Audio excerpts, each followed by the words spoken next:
chochote tusikijue, waweza kuficha chochote tusikione, lakini uhalisia wako uko wazi wazi, unatembea nao. Uhalisia tunavyokutazama ni uhalisia wako, kulala na kuamka ni uhalisia wako.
Biblia mkononi usiku na kwa popo, usivyona aibu hata cheo umepewa, usivyona aibu hata huduma unayo, usivyona aibu mshirika mwaminifu.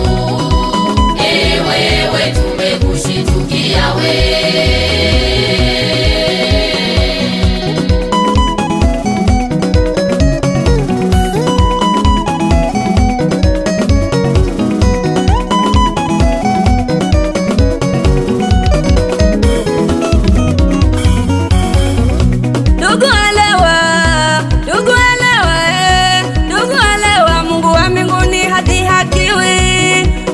tabia za Mafarisayo waandishi, wamkili Mungu kwa mdomo, moyo uko mbali naye. Umevaa vazi la dini, kumbe wewe ni mwenye dhambi. Dini lako limekuwa shimo la kuficha maovu, maana zako atoa, malimbuko atoa, michango yote atoa, tena kwa kishindo. Umekuwa kimbilio kwa walio wahitaji, umekuwa Mungu mdogo kwa wasiojiweza. Hayo wazifanya kwa mbele funikwa, mwana halamu upite. Mungu si mtoto mdanganye kwa pipi na jojo. Mungu si mtoto mdanganye kwa juisi embe. Mungu si fukara umwendeshe kwa pochi nene. Mungu si fisadi umperusha we nawe.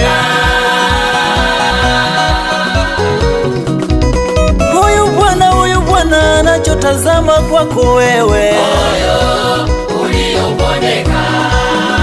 Moyo wako wewe ni wanaotazama, moyo uliobondeka, moyo wenye hofu yake yeye Bwana. Moyo uliobondeka, moyo wako wewe jichunguze kwanza. Moyo uliobondeka, moyo wenye kutetemeka usikiapo jina lake yeye Bwana. Sio moyo mwenye shingo ngumu kumgeukia Bwana.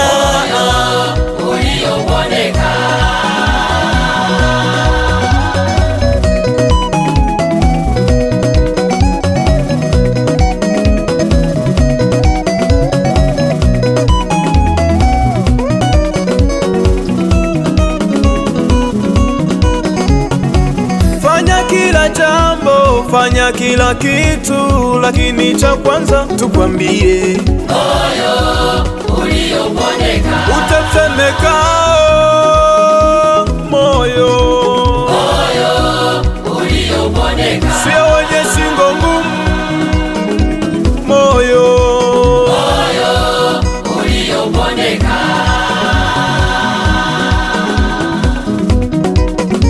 ndugu, ni kazi kuona uso wake yeye Bwana.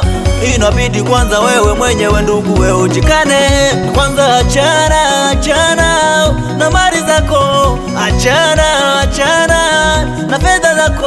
Wewe wenye moyo safi ndo watamuna Bwana, wenye moyo safi ndo watamuna Bwana. Kama una dhambi zako ndugu yangu tubu leo, jiweke sawa na Bwana. Huu ni muda wa kwenda kumchezea Bwana. Kama unaamini uko pamoja na Bwana, simama wote tucheze. Hali kama unampenda Yesu leo sema amen. Na kama umekiri dhambi zako sema haleluya. Kama unampenda Yesu sema amen. Na kama umetubu dhambi zako sema haleluya. Alicheza